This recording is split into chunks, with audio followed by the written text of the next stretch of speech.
Well, what's good, YouTube? It's your boy Show with another video, and today we got a anime square. This one is a little bit interesting though. This one is basically the meme: the fall off should be studied. Now, by fall off should be studied, I mean basically we got these 6 anime here. I didn't choose this list. I'm gonna say this now because a lot of people comment under the video was like, why'd you put this in the video? This is not. I did not choose this list. I be getting these pictures and stuff off social media, and I just be talking about them. That's what I do. Now, the anime we got in question, I have seen a lot of at least 4 of them. I've seen all of them, at least season 1, to a certain degree. So today we're going to be rating basically the worst fall off. So what I mean by worst fall off is the one that is just ended up being terrible. So our nominees are, we got Tokyo Revengers, we got Seven Deadly Sins, we have Shield Hero, Spy X Family, Record of Ragnarok, and Promised Neverland. Now, I'm just gonna get this out the way.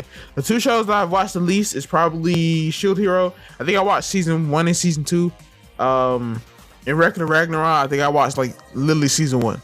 And I have read the manga to like the fullest for Tokyo Revengers.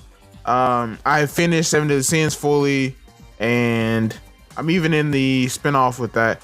And I've not, I mean, the manga is still ongoing for Spy X Family, but I'm pretty far.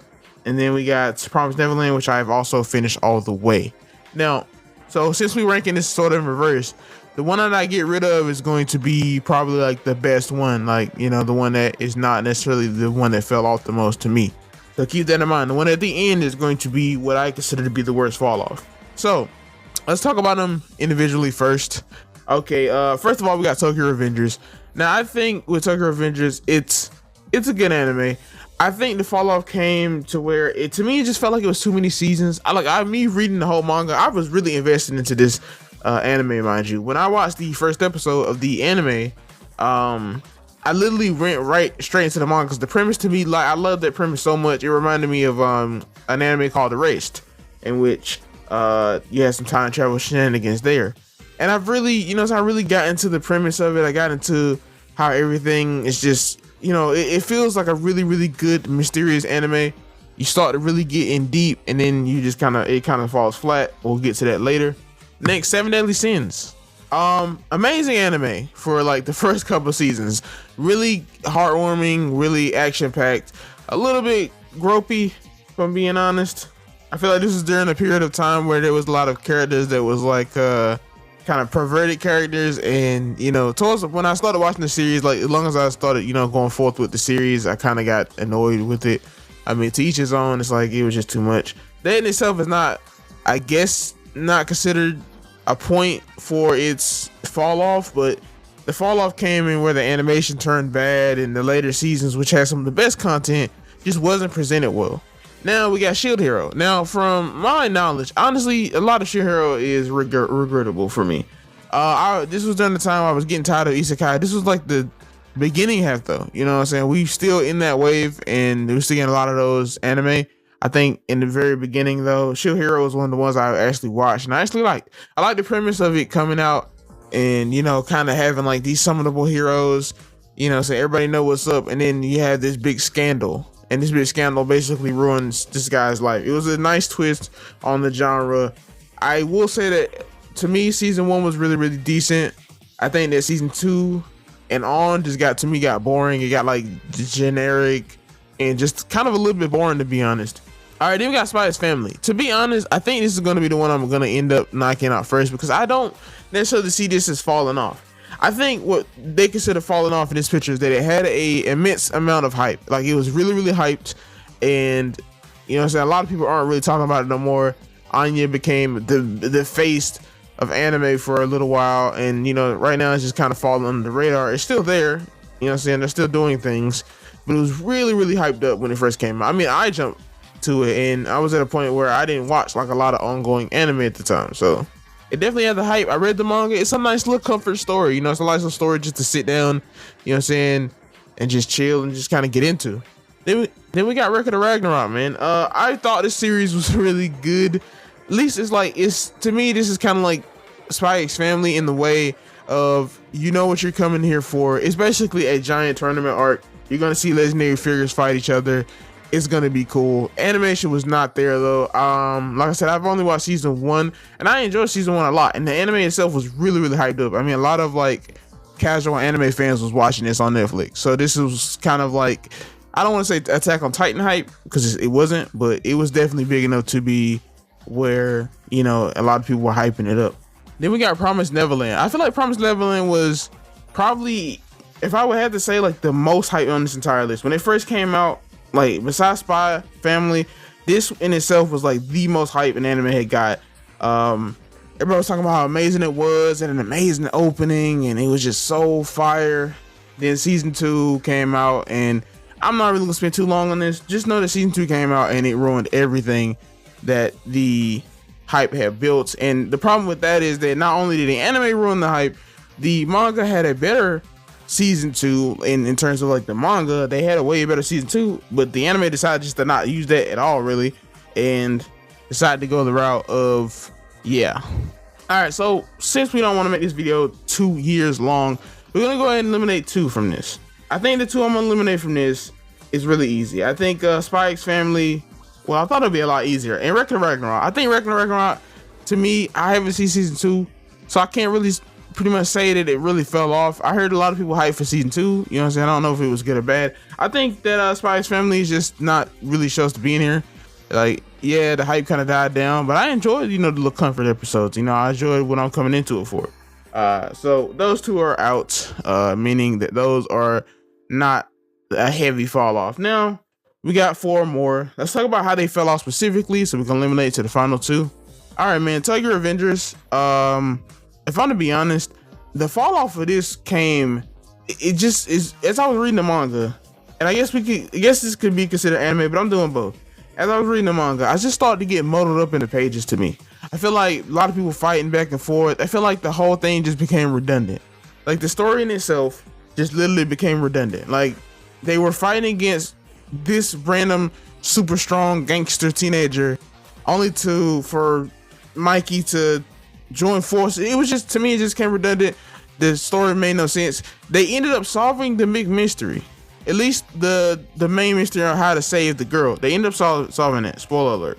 And had that happy ending, but because one character was kind of left out, they decided to go back and do everything else, ruining characters, killing characters that were important to just save this one person, only to get to the end and be like, yeah, we're just gonna negate all of it. I hate anime to do that.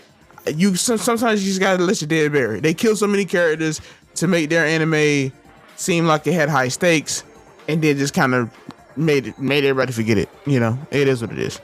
Seven Deadly Sins, man. I think just the animation for the stuff was bad. I mean, I like the story. You know, the story in itself of Seven Deadly Sins was good. I liked the story. I liked that the route they were going. It just, to me, the animation just tore it all to pieces. You know, that's just the fault of the animation. I can't really say much more than that, to be honest. Shield Hero, season 2 was just kind of lackluster. It was boring. It wasn't necessarily like a huge fall off, like a crash and burn type of fall off, but it was just kind of boring, to be honest. Promised Neverland obviously was the crash and burn type. The season 1 was so good that it was very hard to kind of come back and make a good season. And not only did they not make a good season, they made probably one of the worst seasons in anime. So with that being said, going over a short description of all of them, the 2 we got to eliminate now. I think it's pretty easily. I think if you're watching this video, you know which one I'm going to eliminate and which one is going to be the final 2 fall offs. I'm going to eliminate Seven Deadly Sins because honestly, animation is the big reason why that anime fell off, and the manga in itself was really cool. They had like a lot of good scenes, a lot of good fights and stuff. The animation just couldn't keep up. So I mean, I can't really blame the story for that. Now, Shield Hero was a little bit boring. It continued to get boring, but it wasn't a crash and burn. Like, I feel like the other 2 were just crash and burns. Like, they had really, really good seasons and then just nosedive, completely did the opposite. All right, so with that being said, man, we got the final 2. Now, in terms of the final 2, I think this is easy for me. I think this is probably the easiest part for me because I do think both of these deserve to be top crash out, in my opinion. Like, I'm be honest, Tokyo Revengers irritated me to hell with how they did the ending. I literally made a video on how bad the ending was because to me specifically, I hate it. I really like when ending, like I like watching horror movies and the girl that, you know, her all her friends got murdered, she gets out, she gets to live. I like horror movies like that. What I do not like is that horror movies in which the character just automatically just, oh, it's a dream and nobody really died. I hate that it felt like I was tricked, to be honest. You're going to kill beloved characters. You're going to invoke emotion of killing beloved characters.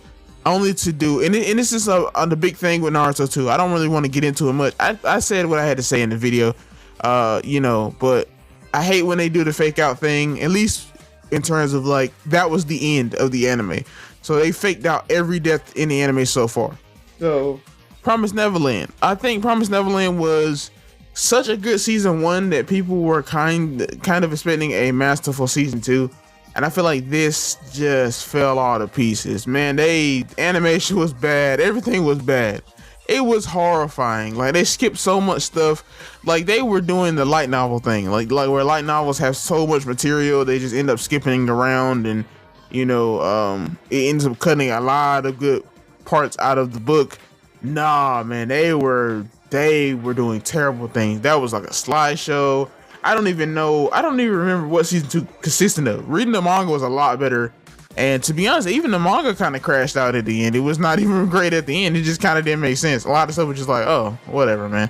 They were coming up with twists that just didn't really seem genuine. And it's just, the anime itself did not feel like it was going to be good. The anime itself crashed out. The manga took longer to crash out, but it didn't really deliver, to be honest. I feel like in the manga sense, they wrote themselves into a paper bag. Like, they wrote themselves in such a horrifying world. In order for them to get out of that horrifying world, they had to come up with some crazy mess. And I think in the anime, they just decided that they probably weren't going to get more seasons, so they wanted to just ruin it and gut it while they could, I guess. I don't know what it is. But in terms of both of these, man, we got to pick a winner. Which one fell off the most? So, the worst anime in terms of this list, the worst fall off, to me, gotta be Tokyo Revengers, man. That's gonna be the winner. That's gonna be the winner, because I think that Tokyo Revengers in itself was a good anime. I think Promised Neverland was a great anime too, and it just crashed out. But Tokyo Revengers had good multiple good seasons. Like, the seasons and stuff were not great. Like, season 1 was really good, but the premise had me so locked in. They took the whole anime, gave it higher stakes, took the whole later half of the anime, fell off bad. I mean, tried to explain the supernatural elements in the show in a such horrifying way that it was ridiculous.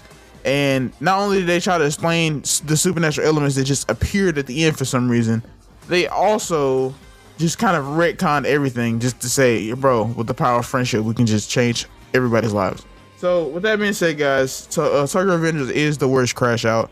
Thanks for watching, guys. Please like, subscribe. Let me know if you want me to do another one of these, and I'll see you guys next time.